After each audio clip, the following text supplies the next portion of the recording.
Hello students, today we will be discussing the very first chapter of your class 12, that is electric charges and field. This will be the part first of this chapter.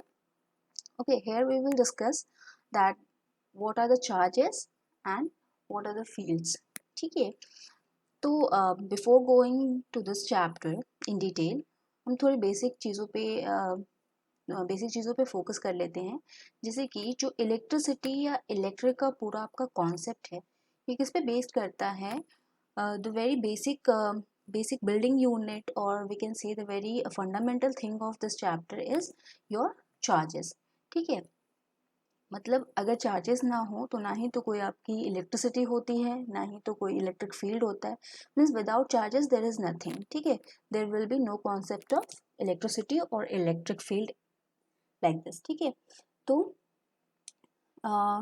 इस chapter को discuss करने से पहले हमें basic चीज़ों के बारे में पता होना चाहिए, लाइक कि चार्जेस क्या होते हैं, व्हाट आर द चार्ज। हम चार्ज सुनते तो हैं, but what are the charges. ठीक है, ये होते क्या हैं? तो in physics, charge is also known as the electric charge और electrostatic charge and denoted by Q.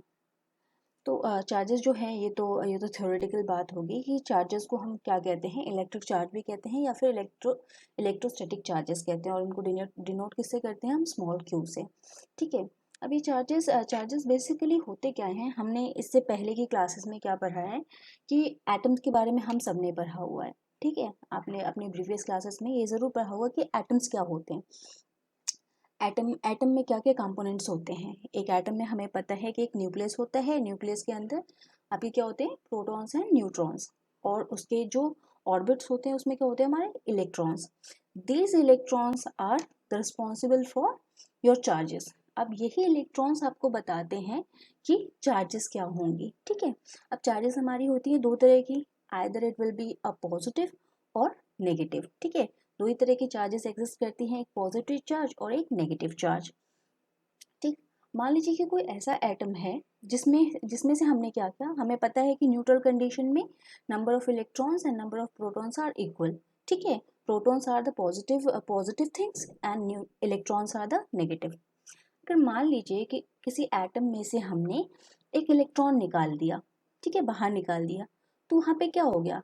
Electron कम हो गया 1 यूनिट से, और प्रोटॉन क्या हो गया? 1 यूनिट से ज़्यादा हो गया। तो अगर ओवरऑल चार्ज देखें तो उस पर क्या आया? पॉजिटिव ज़्यादा है। ठीक, तो यहाँ पे वो कैसा चार्ज हो गया? वो पॉजिटिव चार्ज हो गया। सिमिलरली मान लीजिए कि अगर किसी एटम को हमने एक चार्ज दे दिया, एक इलेक्ट्रॉन दे दिया, ठीक, तो अब क्या होगा? यहाँ पे इलेक्ट्रॉन का एक्सेस हो जाएगा, मीन्स प्रोटॉन से वो एक ज़्यादा हो जाएगा, यानी कि ओवरऑल चार्ज क्या आया? -1 का। ठीक है, मीन्स कि वो चार्ज जो है आपका नेगेटिव हो गया। ठीक है, this is the charge, how charge is created. किसी भी चीज़ को हम पॉजिटिवली चार्ज और नेगेटिवली चार्ज कब कहेंगे और कैसे कहेंगे। ठीक है, उसके बाद आपका आता है एक कॉन्सेप्ट आता है कि there are some like charges and unlike charges. अभी लाइक चार्जेस का मतलब क्या होता है? Like charges are those charges which have the same nature. Means अगर दो चार्जेस हमने रखे, 2 या 3 कितने भी रखे, अगर उनका नेचर सेम है, मीन्स अगर सारे पॉजिटिव पॉजिटिव पॉजिटिव हैं या फिर सारे नेगेटिव नेगेटिव नेगेटिव हैं, तो these will be known as the same charges और लाइक चार्जेस। ठीक है, और अगर पॉजिटिव नेगेटिव है या फिर नेगेटिव पॉजिटिव है तो क्या हुआ? आपका अनलाइक चार्जेस। ठीक, अब यहीं से एक प्रॉपर्टी जनरेट होती है चार्जेस की कि the like charges will repel each other, means वो एक दूसरे से दूर भागेंगी, एक दूसरे को धक्का दे के दूर भागेंगी, and the unlike charges will attract each other. ठीक है, वो एक दूसरे को पास खींचेंगी, like your magnet and iron piece. ये कैसे हैं? आप मान सकते हो कि ये अनलाइक चार्जेस हैं। ठीक है, कि दोनों एक दूसरे को अपनी तरफ खींचती हैं, दे अट्रैक्ट। ठीक, उसके बाद there are some properties of electric charges.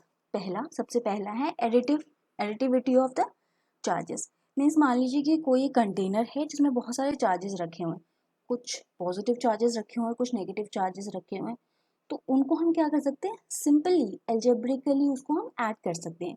मतलब मान लीजिए कि two unit of positive charge है, 4 यूनिट ऑफ नेगेटिव चार्ज है, दोनों को ऐड कर दीजिए, हमें क्या मिलेगा? जैसे हम नॉर्मल एडिशन और सब्ट्रैक्शन करते हैं वैसे हमको इसको ऐड करना है, वो नॉर्मली ऐड होते हैं, ठीक है। तो हमारे पास ओवरऑल क्या आएगा, माइनस का 2 चार्ज, ठीक है।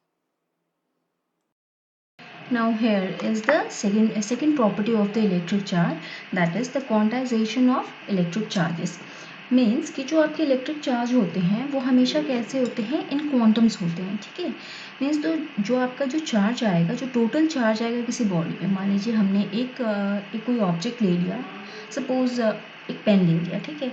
उस पेन पे कितना इलेक्ट्रिक चार्ज है अगर हमको पता करना होगा तो हमेशा कैसा आएगा आपका, integral multiple of the basic quantum of charge e, मतलब कि वो हमेशा इंटीग्रल मल्टीपल होगा आपका स्मॉल ई के।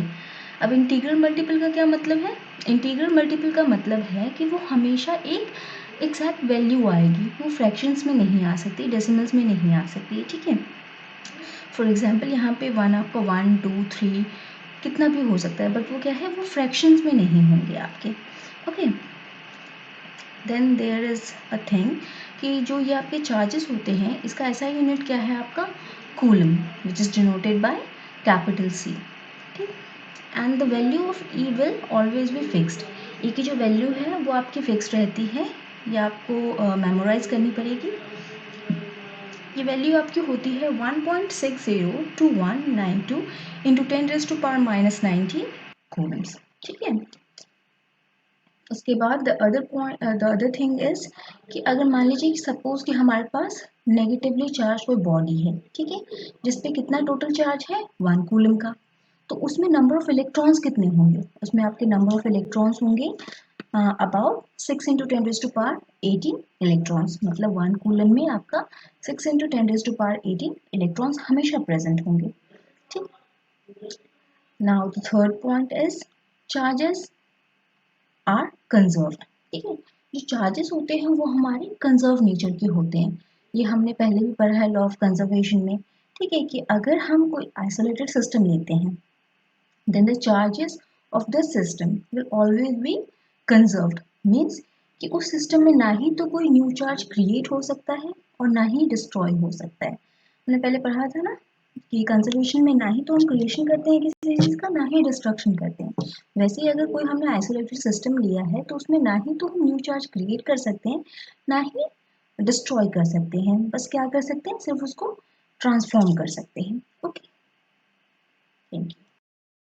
नाउ अगर हम इलेक्ट्रिक फील्ड, इलेक्ट्रिक चार्जेस और इलेक्ट्रिसिटी के बारे में अगर स्टडी करते हैं तो उसको स्टडी करने के लिए हमने क्या किया हुआ है, फिज़िक्स में सारी चीज़ों को दो कैटेगरीज में ब्रॉडली, मोटे मोटे दो कैटेगरीज में डिवाइड कर दिया है कि जितने भी ऑब्जेक्ट्स होते हैं in the physical world are either be conductors in respect of electricity और they can either be conductors और इंसुलेटर्स, ठीक है। एक थर्ड कैटेगरी भी आती है जिसके बारे में अभी हम बड़ा ब्रीफ से डिस्कशन करेंगे क्योंकि आगे हमें उसको पढ़ना है, डिटेल में पढ़ना है, तो यहाँ पे बस थोड़ा ब्रीफ सा ही डिस्कशन करेंगे, ओके। हेयर अब हमको कंडक्टर की वैसे पता तो है मीनिंग, हम जानते हैं कि conductors are the objects which simply allows the smooth transfer और फ्लो ऑफ द चार्जेस या फिर इलेक्ट्रिसिटी, ठीक है। जैसे कि अगर कोई भी ऐसी ऑब्जेक्ट है जो बिना किसी रेजिस्टेंस के, बिना किसी ऑब्स्ट्रक्शन के अगर चार्जेस को फ्लो होने दे थ्रू इटसेल्फ, तो किस कैटेगरी में आ जाते हैं आपके कंडक्टर्स में। For example your metals, all the metals are good conductor, ये हम बहुत दिनों से पढ़ते आ रहे हैं, 8th या 9th से ही पढ़ते चले आ रहे हैं, ठीक है। Then the second thing, the opposite of this thing is the objects which do not allow the smooth transfer or flow of the electrons or the charges are known as the insulators, ठीक है। और the objects which provide a resistance to the flow of charges is called your insulators, ठीक है। For example wood, plastic, ठीक है। अगर किसी wooden चीज़ से अगर किसी आप लाइव वायर को भी टच कर देते हो, ऐसा वायर जो कि जिसे हम कहते हैं जो इंसुलेटेड नहीं है, अगर उसको भी आप टच कर देते हो तो भी आपको करंट नहीं लगता है, ठीक। जस्ट बिकॉज कि वो जो वुड जो है वो आपका बैड कंडक्टर ऑफ इलेक्ट्रिसिटी है, ठीक है। बैड कंडक्टर कह सकते हैं या फिर हम कह सकते हैं कि वो इंसुलेटर है, वो इलेक्ट्रिसिटी को पास ही नहीं होने देता है अपने आप से, ठीक है। Then the third category in this regard is your semiconductors. नाम से क्लियर हो रहा है कि सेमीकंडक्टर्स मीन्स ये कंडक्टर्स तो हैं but not totally, semi means आधा, ठीक। सो there is a third category which is known as semiconductors, which offer resistance to the movement of charges, which is intermediate between the conductors and insulators. ये resistance तो मतलब कि ये resistance तो provide करते हैं, मतलब फ्लो ऑफ जो चार्जेस हैं उनको ये रोकते तो हैं, रेजिस्ट तो करते हैं, बट क्या ना तो ये कंडक्टर के इतना स्मूथ फ्लो होने देते हैं और ना ही बहुत ज़्यादा रेजिस्टेंस प्रोवाइड करते हैं, ठीक है। इंटरमीडिएट होता है, दोनों के बीच की जो चीज़ है वो आपका सेमीकंडक्टर्स है। Okay, that's all for today's class. Thank you and do subscribe the channel.